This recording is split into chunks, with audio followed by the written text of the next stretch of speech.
Local astrologer is here to share some haikus explaining the important astrological placements happening this March. Jordan, live with her now. Good Thank you morning. so much, Ashley. Well, everybody here at the station knows I'm all about the spiritual realm and anything, metaphysical. And I'm glad we get to share this because a lot of people, they like to follow anything that has to do with astrology. We are here with local astrologer and conscious awareness coach, Linda Kubota-Burt. Thanks for joining us again. I know the last time you were in studio was 2019, so it's been a while. Been a while, yes. Nice to be back. It's really good to be back. Now, you're here to talk about the placements in March because you're telling me these are some pretty big placements when it comes to sort of where these planets are moving into signs, but you wanted to share them with haikus, and haikus are? They're a form of Japanese poetry to try to capture the essence of things because astrology is there's a lot of words that go with astrology. Right. So you're trying to make it easy and sort of understandable for the normal person. Right. All right, so we're going to start with one here first because you're saying it's going to be a pretty crazy month. So we want to start with this first haiku. So kind of give an overview of what to expect this month. Okay, so life may feel crazy.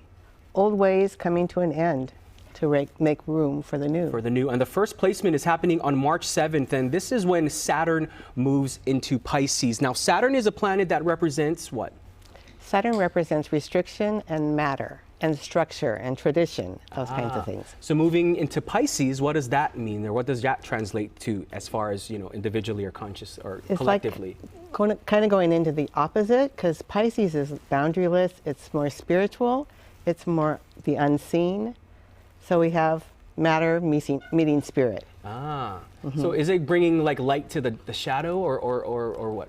It can be where it's more grounding the spiritual things. Gotcha. And you have about 4 haikus. Why don't we read them here? I Because do. it kind of makes sense here. Go ahead. Okay, so Saturn and Pisces bring structure to the unseen. Opposites attract. Those are opposites. Imagination meets up with reality.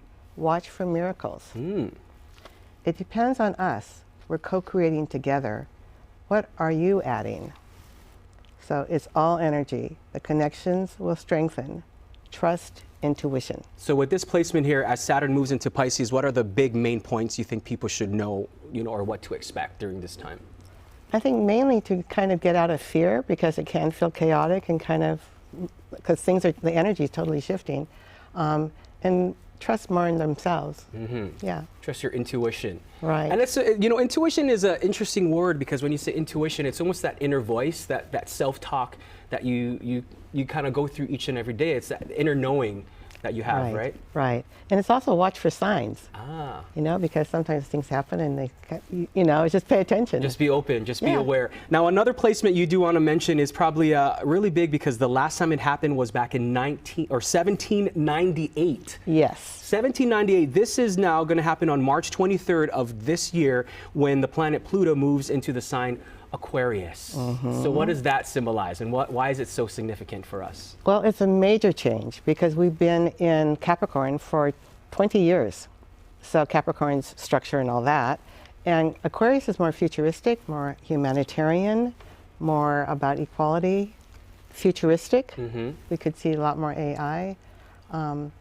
It's a total change in energy. Wow. I mean, when you talk about AI, that's where we're seeing a lot of sort of the virtual reality things to go. So Pluto is the planet of transformation. Yeah. You have 2 haikus that you want to share that might help people understand a little bit about the placement here, right? Yep. So Pluto brings big change. His job is transformation. We're just getting a taste. It's going to be in Aquarius for just 3 months or so, and then it's going to go back and forth. Anyway, there is potential for consciousness to expand. Everyone equal. I like that. So you did say we get a little bit of a taste because it'll go back into It'll go back into Capricorn 3 times. So yeah, and then it moves into Aquarius in November of 2024 for 20 years. So this is, and then when we go back to, the last time this happened was in 1798. That was a very important time in humanity's history, right? They've all been. I mean, whenever these planets go into something, they change. Then you look back in history and you see what was going on then. Yeah. Yeah. So a lot can shift in us individually and collectively, and you say it's all for the good. No matter what happens, you all just have to think about it in a positive light, right? That's how I like to look at life, because you have a choice, right? It's going to happen regardless, so you might as well look at the good. Now, the best way you say for everyone at home, whether you're believe in it or not, or you follow things, is to spend time in nature. That's your final haikus here, right? Right. Spend time in nature, listen to your inner knowing, and maintain your center. That means, going to art museums or whatever it takes to stay present. And then practice gratitude.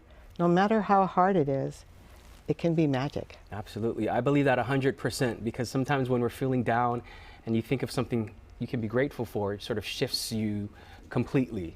Absolutely. It's a great way to get out of a funk. Yeah, because times are hard. It's not easy, and we try to get out there each and every day and really put our best foot forward, but sometimes we just fall, and that's just how life is. But when you can find ways to pick yourself back up, I think that helps you individually and hopefully collectively as well, right? Yeah, especially right now, because things are coming to an end. We're at the 29th degree of some major planets, and so it's kind of scary. Yeah. Stay positive and be grateful. And if you'd like to learn more about maybe what the planets has to say for you individually, or if you'd like to learn more about Linda Kubota Bird, you can head over to her website. All the information up on our screen. So no matter what happens this year, just stay positive and just go with the flow.